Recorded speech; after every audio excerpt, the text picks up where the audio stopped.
అవును రుద్ర, ఇంతకీ ఆ పూలబాబుని ఎక్కడ దాచావు? వాడు సేఫ్ గానే ఉన్నాళ్లే. నీకు కూడా వాడి గురించి తెలియకూడదని నాకు అర్థమైంది. అందుకే సీక్రెట్ ప్లేస్ లో పెట్టాను. నువ్వు వాడి గురించి ఆలోచించుకో. నువ్వు వెళ్ళి నేను చెప్పిన పని మీద ఉండు. ఇంకా ఎందుకు భయపడుతున్నావు జానకి? నీ భర్తే నీకు సపోర్టుగా ఉన్నాడు. మీ అత్తయ్యకి విషయం తెలిస్తే తను కూడా సంతోషపడుతుందని చెప్తున్నాడు. ఇంకా నువ్వు విషయం దాచాల్సిన అవసరం ఏంటి? నా ప్రాబ్లమే వాళ్ళిద్దరూ డాక్టర్. నేను ప్రెగ్నెంట్ అని తెలిస్తే వాళ్ళిద్దరూ నన్ను దూరం చేసుకోలేరు. అప్పుడు ఇంట్లో ఉన్న సమస్యలు ఎప్పటికీ పరిష్కారం కావు. ఏంటి జానకి ఆలోచిస్తున్నావు? అది ఏమీ లేదు డాక్టర్, ఏం లేదు. చూడు జానకి, ఇంట్లో ఏవో ప్రాబ్లమ్స్ ఉన్నాయని కడుపులో ఉన్న బిడ్డకి ప్రాబ్లం తెచ్చుకోవడం కరెక్ట్ కాదు. ఇప్పటికైనా విషయం ఇంట్లో వాళ్ళకి చెప్పేయ్. ప్లీజ్ డాక్టర్, ఈ విషయంలో మాత్రం నేనెవరి మాట వినదలుచుకోలేదు. దయచేసి నన్ను ఇబ్బంది పెట్టొద్దు. సర్లే, నీ పర్సనల్ మ్యాటర్లో ఇన్వాల్వ్ అయ్యే రైట్స్ నాకు లేవు. కానీ డాక్టర్ గారు నేను చెప్పిన జాగ్రత్తలు పాటించాల్సిన బాధ్యత నీకుంది. నేనేం చెప్పినా నీ కడుపులో బిడ్డ ఆరోగ్యంగా ఉండడానికి చెప్తున్నా. ఆ విషయం గుర్తుపెట్టుకో. అలాగే డాక్టర్. సార్, మీరు కొంచెం బయటకెళ్తారా? Sure doctor. ఇలా రా జానకి, చెక్ చేస్తాను.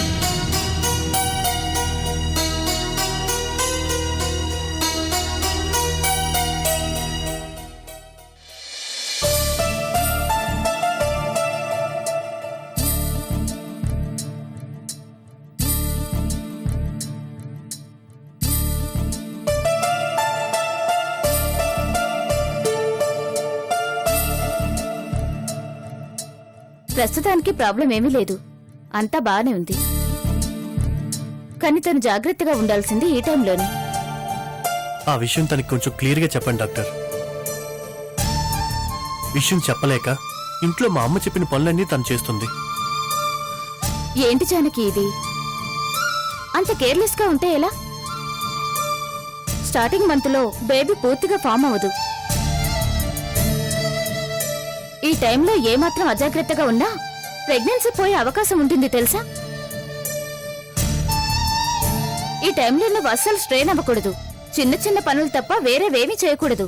ముఖ్యంగా బరువులు మోయడం, మెట్లెక్కడం, పైనున్న వాటిని అందుకోవాలని ప్రయత్నించడం, అలాంటి పనులేమీ చేయకూడదు. నువ్వంతగా పనులు చేయాలనుకుంటే 5 months దాటిన తర్వాత చేయొచ్చు. అప్పుడు బేబీ సైజు పెరుగుతుంది కాబట్టి అంతగా ప్రాబ్లం ఉండదు. టాబ్లెట్స్ అయినా కరెక్ట్ గా వాడుతున్నావా లేదా? వాడుతున్నాను డాక్టర్. ఇప్పటి నుంచైనా కాస్త జాగ్రత్తగా ఉండు. హెల్దీ ఫుడ్ తీసుకో. బేబీ గ్రోత్ కరెక్ట్ గా ఉండాలంటే నేను చెప్పిన జాగ్రత్తలన్నీ కరెక్ట్ గా పాటించాలి. ఈసారి నువ్వు నేను చెప్పింది ఏవీ పాటించలేదని తెలిస్తే నేను ట్రీట్మెంట్ ఇవ్వడం మానేస్తాను. తర్వాత నీ ఇష్టం. లేదు డాక్టర్, నేను జాగ్రత్తగానే ఉంటాను. ఇక నుండి మీరే తనని ఒక గంట కనిపెడుతూ ఉండండి. అలాగే డాక్టర్. నేను రాసిచ్చిన మందులు అలాగే కంటిన్యూ చేయండి.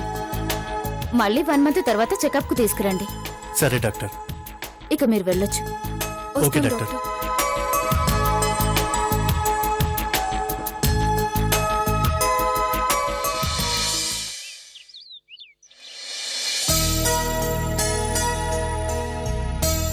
అత్తయ్య, అత్తయ్య, అత్తయ్య,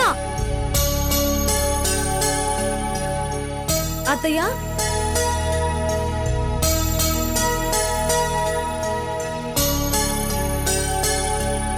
అత్తయ్య, లేవండి అత్తయ్య. ఈ టైంలో పడుకున్నారేంటి? కొంచెం జ్వరంగా ఉందమ్మా. ఏంటి జ్వరమా? అయ్యో, ఒళ్ళు కాలిపోతుంది. టాబ్లెట్స్ వేసుకున్నారా? వేసుకున్నాను నందిని, కొంచెం రెస్ట్ తీసుకుంటే తగ్గిపోతుందిలే. ఏంటమ్మా, ఏదైనా పనుందా? పర్వాలేదులే అత్తయ్య, చీరలు ఉతకాలి. ఈసారికి నేను ఎలాగోలా ఉతుకుంటాలే. ఏంటమ్మా నువ్వు? కడుపుతో ఉండి చీరలు ఉతుక్కుంటావా? ఇటివ్వు, నేను ఉతుకుతాను. అయ్యో అత్తయ్య, మీరు జ్వరంతో ఉన్నారత్తయ్య, రెస్ట్ తీసుకోండి. పర్వాలేదమ్మా, ఏం కాదులే, ఇటివ్వు.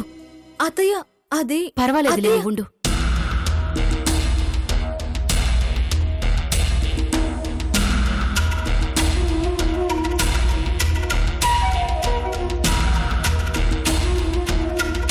జానకి, ఏంటత్తయ్య? నాకు కొంచెం జ్వరంగా ఉందమ్మా. ఈ చీరలు కొంచెం ఉతికి పెడతావా? అయ్యో జ్వరమా? పదండి అత్తయ్య, హాస్పిటల్కి వెళ్దాం. పర్వాలేదమ్మా, చిన్న జ్వరమే, టాబ్లెట్స్ వేసుకున్నాను. తగ్గకపోతే వెళ్దాంలే. ఈ చీరలు కొంచెం ఉతికి పెడతావా? ఇటివ్వండి అత్తయ్య.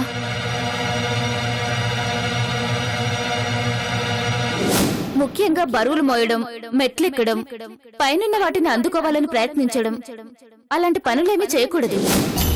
జానకి, ఒక నిమిషం.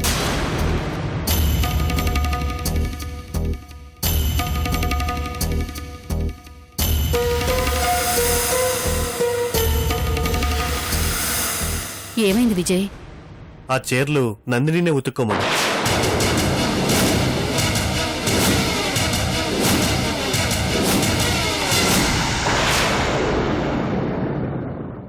ఏంట్రా నువ్వనేది?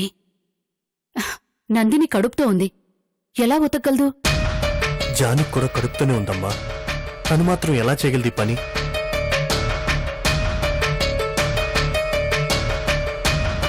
కానీ ఇప్పుడున్న పరిస్థితుల్లో జానికి కన్నా నందినియే బరువైన పనులు చేయగలదు.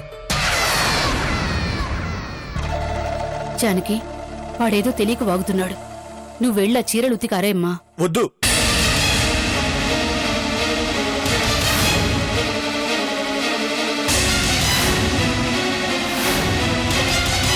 జానికి ఆ పని చేయడానికి వీల్లేదు. ఏం మాట్లాడుతున్నావురా నువ్వు? కడుపుతో ఉన్న అమ్మాయిని బరువు పనులు చేయమంటావేంటి? అయినా కడుపుతో ఉన్న నందిని కిందెలా కూర్చోగలదు చెప్పు? బట్టలు ఎలా ఉతకగలదు?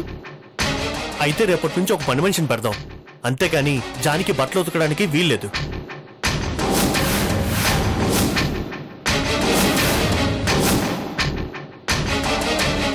రే, మతుండే మాట్లాడుతున్నావా? అమ్మా ప్లీజ్, నన్ను ఈ విషయంలో ఏమీ అనొద్దు. ఒరే అది వదిలేండి అత్తయ్య. నా చీరలు ఉతుకుమని అడిగినందుకు జానకిని పని మనిషిలో చూస్తున్నానని బాధపడుతున్నట్టున్నాడు. నా చీరలు నేనే ఉతుక్కుంటాను అత్తయ్య. తప్పుగా అనుకోకు నందిని, తనేదో తెలియక అన్నాడు. నేను ఉతికి పెడతానులే. వద్దమ్మా, నీ చేతులు కందిపోతాయని నిన్ను చిన్న చూపు చూస్తున్నామని బాధపడుతున్నట్టున్నాడు.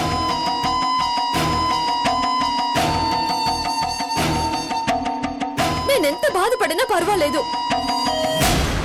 ఈ ఇంట్లో ఇంకెవ్వరూ బాధపడకూడదు, కష్టపడకూడదు, అంతే కదా విజయ్?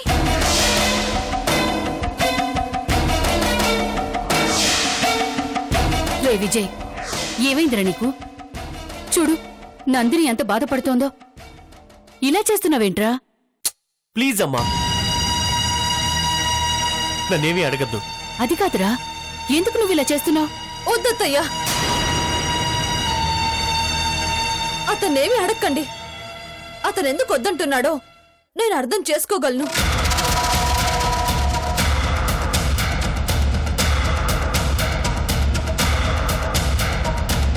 నేను మారాను కానీ మీ అబ్బాయి ఇంకా మారలేదత్తయ్యా. అతని మనసులో జానకే ఉంది, నేను లేను.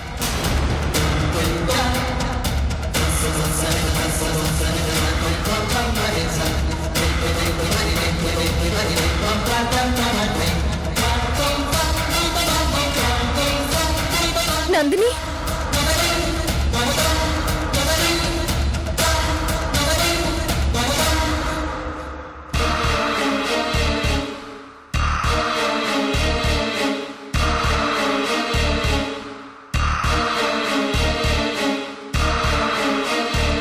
ఏంటి విజయ్ ఇలా చేశావు? ఇప్పుడు నేను నీ చీరలు ఉతికినంత మాత్రాన కొంపలేమి మునిగిపోవు. అనవసరంగా నందిని మనసు బాధ పెట్టావు. చూడు, తనెలా ఏడుస్తూ వెళ్ళిపోయిందో. నేను మీ ఇద్దరిని ఎలా కలపాలా అని ఆలోచిస్తుంటే నువ్వేంటి విజయ్ ఇలా చేస్తున్నావు? అత్తయ్య మీరు కొంచెం నందినికి నచ్చి చెప్పండి, ఈ చీరలన్నీ నేను ఉతికేస్తాను. జానకి ఏంట్రా జానకి, ఇలాగే నేను ప్రవర్తించేది? కడుపుతో ఉన్న అమ్మాయి కష్టపడుతుంటే నువ్వు చూస్తూ ఆనందిస్తావా? ఎందుకురా ఇలా చేస్తున్నావు? నందిని ఇప్పుడిప్పుడే తన మనసు మార్చుకొని నీకు దగ్గరవ్వాలని చూస్తోంది. అలాంటి సమయంలో నువ్వు ఇలాగేనా నందినితో నడుచుకునేది? అమ్మా, నా బాధని ఎలా చెప్పాలో తెలియడం లేదమ్మా. దయచేసి నన్ను నిలదీయకు. నన్ను ఇలా వదిలే. నిన్ను వదిలేయడం కాదురా, నువ్విలాగే అర్థం లేని ఆలోచనలతో నందిని మనసు కష్టపెడుతూ ఉంటే నేనే ప్రాణాలు వదిలేస్తాను.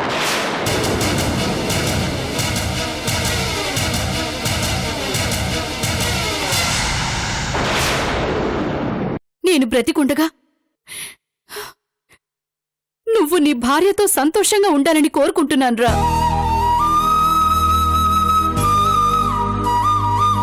అది జరగదు అని తెలిస్తే నేను బ్రతికుండడమే వేస్ట్. ఆలోచించుకో.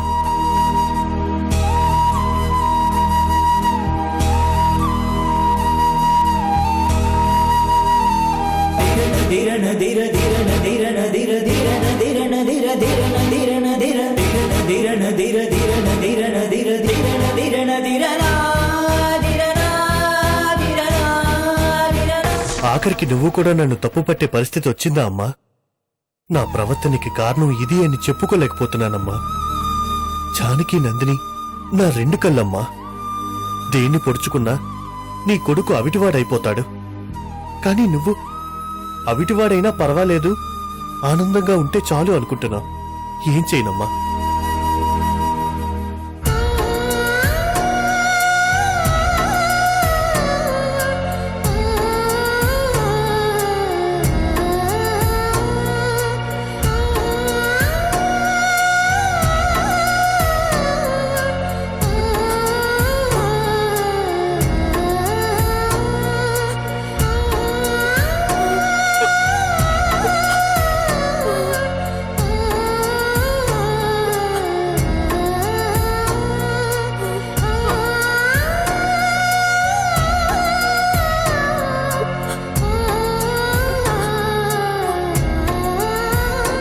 బాధపడుకు నందిని. బాధపడకుండా ఎలా ఉండమంటారు అత్తయ్య? మీరే చూశారుగా మీ అబ్బాయి ఎలా ప్రవర్తిస్తున్నాడో. కడుపుతో ఉన్న నేను కష్టపడ్డా పర్వాలేదు గాని ఆ జానకి మాత్రం కష్టపడకూడదంట. ఇప్పటికైనా అర్థమైందా అత్తయ్య? విజయ్ మనసులో ఇంకా జానకే ఉందని.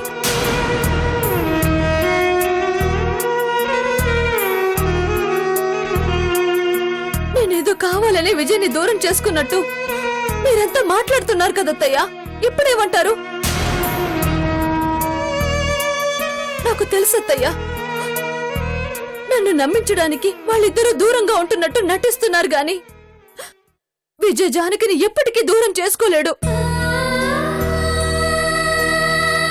ఆయన నాతో కాపురం చేస్తూ ఉన్నా అనుక్షణం ఆ జానకి గురించి ఆలోచిస్తాడని తెలుసు కూడా నేను ఆయన్ని క్షమించి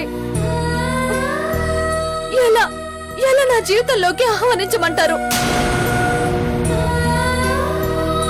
ప్రతి క్షణం నేను ఇలాంటి సంఘటనలు చూస్తూ నేనెలా సంతోషంగా ఉండగలను చెప్పండి అత్తయ్య. ఏదో ఒక రోజు ఆయనలో మార్పు వస్తుందని, నన్ను అర్థం చేసుకుని జీవితాంతా నాతోనే ఉండిపోతాడని ఆశతో ఎదురు చూస్తున్నాను.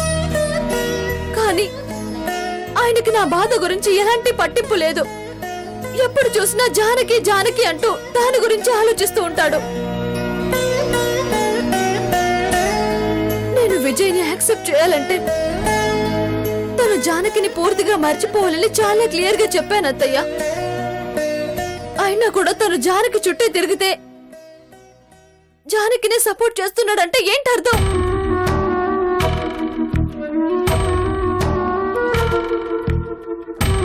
అయినా ఎవరినని ఏం లాభం? నా తల ఏడ్చింది. విజయ్ జానకిని దూరం చేసుకోలేడని తెలిసి కూడా నా దారిని నేను వెళ్లే పరిస్థితి లేదు. నా కోసం కాకపోయినా కడుపులో ఉన్న బిడ్డ అనాథగా పెరగకూడదన్న ఒకే ఒక్క ఆలోచనతో ఇంకా ఇంటిని పట్టుకుని వేలాడుతున్నాను. అదంతా తెలుసుకొని విజయ్ ఇష్టం వచ్చినట్టు ప్రవర్తిస్తున్నాడు. ఇదెలాగో ఇల్లు వదిలి వెళ్ళదు కాబట్టి దీనికి నచ్చినట్టు ఉండాల్సిన అవసరం లేదు అని అనుకుంటున్నాడు. ఏం చేస్తాను? అంతా నా కర్మ. పుట్టబోయేవాడి కోసమైనా ఇవన్నీ భరిస్తూ ఈ ఇంట్లోనే పడి ఉండక తప్పదు. ఆ దేవుడు నా నుదుటి మీద అలాగే రాసి పెట్టినట్టున్నాడు. ఇక నుంచి ఇంట్లో వాళ్ళందరికీ ఊడిగం చేస్తూనే బతుకుతాను నేను. నందిని, ఏంటమ్మా పిచ్చి మాటలు? ఎవరు అవునన్నా కాదన్నా ఎప్పటికీ నువ్వు ఇంటి కోడలివే. వాడేదో ఆవేశంలో తెలివి తక్కువగా ప్రవర్తించాడు. నిజానికి ఆ ప్రవర్తన నాకు నచ్చలేదు. వాడు ఎందుకలా మాట్లాడాడో ఇప్పటికీ నాకు అర్థం కాలేదు. చూడమ్మా, విజయ్ని కన్న తల్లిగా వాడేంటో నాకు బాగా తెలుసు. కావాలని వాడు ఎవ్వర్నీ బాధ పెట్టడు. ఈ ఒక్క సంఘటనతో నువ్వు వాణ్ణి అపార్థం చేసుకోకు. విజయ్కి నచ్చచెప్పి మీ ఇద్దరినీ ఒక్కడి చేసే బాధ్యత నాది. అలా అని నేను నీకు మాటిస్తున్నా నందిని. వద్దత్తయ్యా, అది ఎప్పటికీ జరగదు. ఇప్పుడు అనవసరంగా మాటిచ్చి తర్వాత నిలబెట్టుకోలేకపోయానని మీరే బాధపడాల్సి వస్తుంది. ఆ జానకి ఇంట్లో ఉన్నంత కాలం విజయ్ నాకు దగ్గరవటం అనేది జరగదు. ఏ క్షణంలో జానకి మా ఇద్దరి మధ్య ఎంటర్ అయిందో ఆ క్షణం నుంచే నా జీవితంలో సంతోషం అనే మాట కరువైపోయింది. అప్పటి నుండే నేను ఒంటరిదాన్ని అయిపోయాను అత్తయ్య.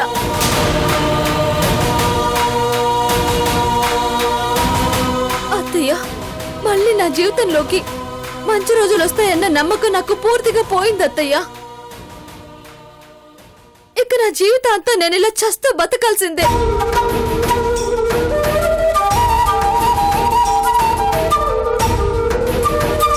అనవసరంగా నా గురించి ఆలోచించి మీ టైం వేస్ట్ చేసుకోకండి అత్తయ్య. కనీసం మీరైనా ప్రశాంతంగా ఉండండి. వెళ్ళండి అత్తయ్య.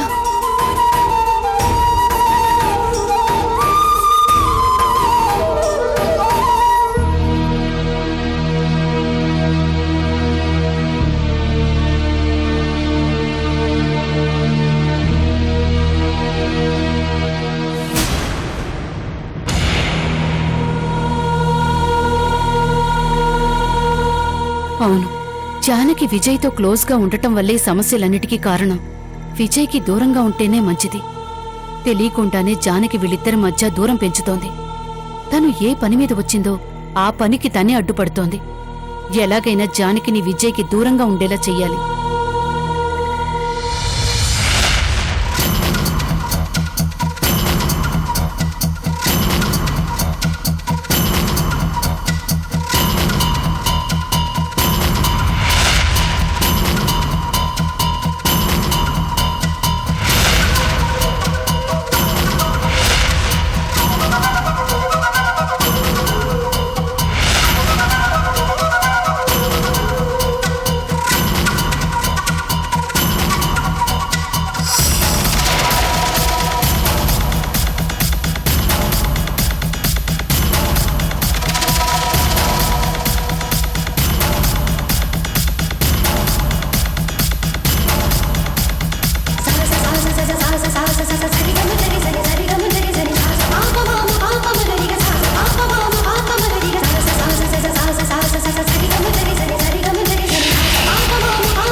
జానకి, ఆగు జానకి.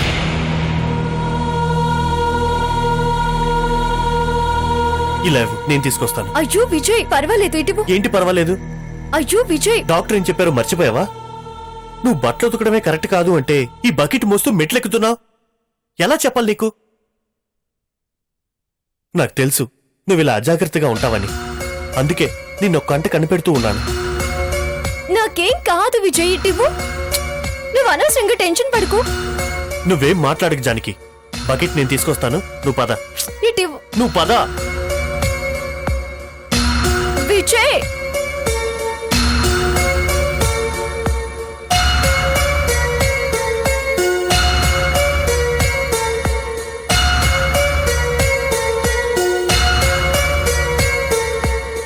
చూసావా జానకి, విషయం ఇంట్లో తెలియకపోతే ఎంత ప్రాబ్లం అవుతుందో. ఇప్పుడు అమ్మ అనవసరంగా నన్ను అపార్థం చేసుకుంటుంది. నాకు కూడా అమ్మని నందినిని ఎలా కన్విన్స్ చేయాలో అర్థం కావడం లేదు. ఇప్పుడు నందిని దృష్టిలో నేను ఇంకా చెడ్డవాణ్ణి అయిపోయాను. ఈ ప్రెగ్నెన్సీ విషయం బయటపడినంత కాలం రోజు ఇలాంటి సమస్య ఏదోటి వస్తూనే ఉంటుంది.